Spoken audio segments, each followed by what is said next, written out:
वरिष्ठ नागरिक एवं तांको परिवार उपरे बारंबार आक्रमण अभियोग एतला ग्रहण करी चुप बसिछि पुलिस। अभियुक्त मानक गिरफ एवं परिवार सुरक्षा दाबी एसपी को भेटिले परिवार वर्ग।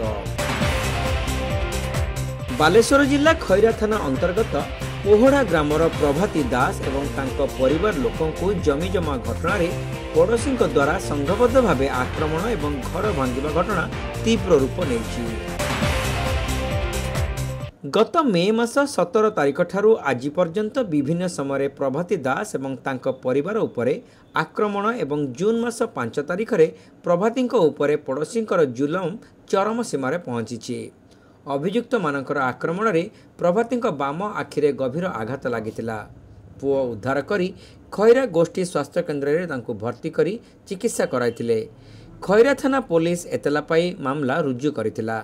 घटना को एते दिन बीती जाइतिले मध्य अभियुक्त मानकु पुलिस गिरफ करू नथिबारु प्रभाती पुलिस महानिर्देशक निकटरे चलित मास 18 तारिख रे अभियोग करथिले। बालेश्वर एसपी को भेटिबा पई डीजी परामर्श देबा परे श्रीमती प्रभाती एवं तांको पुत्र एसपी को भेटी अभियुक्त मानकर गिरफ एवं परिवार सुरक्षा दाबी करिसंती। दैनंदिन पड़ोशी मानक द्वारा निर्यातित हेबा द्वारा मानसिक स्तर रे वरिष्ठ नागरिक प्रभाती एवं तांको परिवार भांगी पड़िसंती बोली उल्लेख करिसंती। न्याय न मिलिले आत्माहुति देबे बोली पुओ राजीव लोचन एसपी को कार्यालय सम्मुख रे गणमाध्यम निकटरे प्रकाश करिसंती। हमरो 17/5 रे मां को माड हला देन क्राइम कले 5-6 रे माने हम घरे केही नथिया समय मां को अतर्कित आक्रमण कले अपराह्न 4टा समय रे एवं मो खबर पाई आसला परे राति 9टा बेले मो खबर पाई आसली। आसला परे पुलिस को मध्य 112 फोन करथिले। पुलिस को जणाला परे 2 घंटा परे पुलिस आसले। 7:30 टाइम राति 7:30 समय पुलिस आसले। आसिक जस्ट से गोटे फॉर्मालिटी इन्वेस्टमेंट करी पळेले। तापर आसिक मो 9टा राति मेडिकल रिपोर्ट करके खैरा थाना रे एफआईआर लॉन्च कली। किंतु अनफॉर्चुनेट से माने मासे गला परे भी से माने किसी केस डायरी कलेनी। जहाँद्वारा मु पुणी एसडीपीओ नीलगिरी को प्रमोद सार को जाकि भेटला परे सी बाई फोन कथा हेले एवं कथा होला परे से माने केस डायरी कले।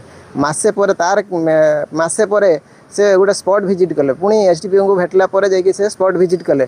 तेणु विजिट कला परे ता भितरे जो माने अक्यूज माने से माने पुणी टाइम टू टाइम पुणी अतर्कित आक्रमण करवा एवं आम घर उपरे अतर्कित आक्रमण करके ड्रिलिंग मेसीन सब पाउच फाउच सब नहीं जावा आमको अमानुषिक गोटे आक्रमण करवा आम बिल्डिंग को आसिक इवन आम बिल्डिंग को आसिक भंगारुजा करछंती। बारंबार पुलिस द्वारस्थ खैरा थाना रे बारंबार द्वारस्थ पर भी जड़े आईआईसी सार मते कहले राति 12टा बेले जन सीनियर सिटीजन हिसाब से मो माँ को लेकिन जाइली। जड़े आईआईसी सार से आईआईसी सार कहते मते जे आपण जदि सेमाने जदि क्राइम करछन आपण जदि मारपिटापिटी करछन आपण ताले मारपिटापिटी करंतु तापर जे आमे बांधिक नै आसु 2 जण। एवं एसपी को पाखु मध्य आसले। एसपी रे जे हमरो अछंती एचआरपीसी रे जे हमरो डीएसपी मैडम जे थिले निवेदिता मैडम तांकु भी आमे 5-8 रे हमरो एप्लिकेशन माध्यम हम भेटिचे। से मैडम एश्योरेंस कर देले हमकु जे आपण जानतु हम बिल्डिंग रे आपण को बिल्डिंग रे थाकी आपण काम करिए। जदि किछि प्रॉब्लम हला मते इमीडिएट मते विजुअल सहित शेयरिंग करिवे ता सहित 112 रे फोन करिए। मु सही अनुसार सेम प्रोसीजर रे मु काम करछि।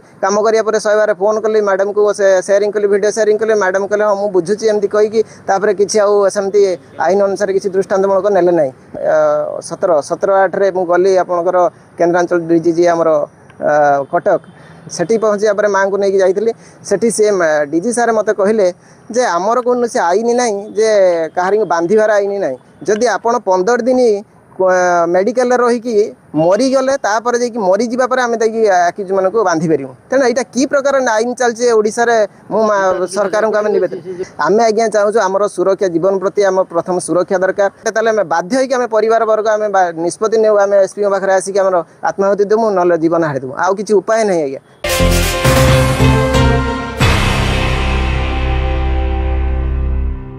Baleshwar Saint John college of nursing and Paramedicals रे चलित शिक्षा वर्ष पई आरंभ होला एडमिशन।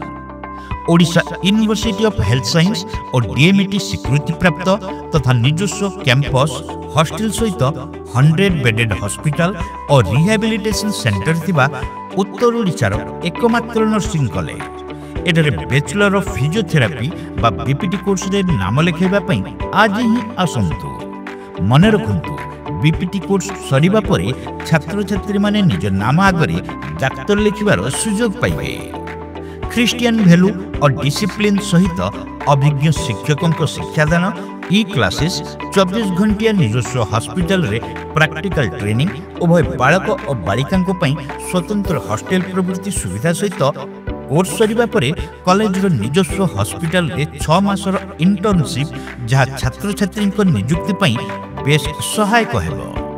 ताहले अपेक्षा काई +2 साइंस पास करितबा छात्र छात्री एडमिशन पई जोगाजोग करंतु Saint John college of nursing and paramedicals mission compound Baleshwar code 06782 262041 265602 mobile 7735 3683 9777 122 122 94370 65601।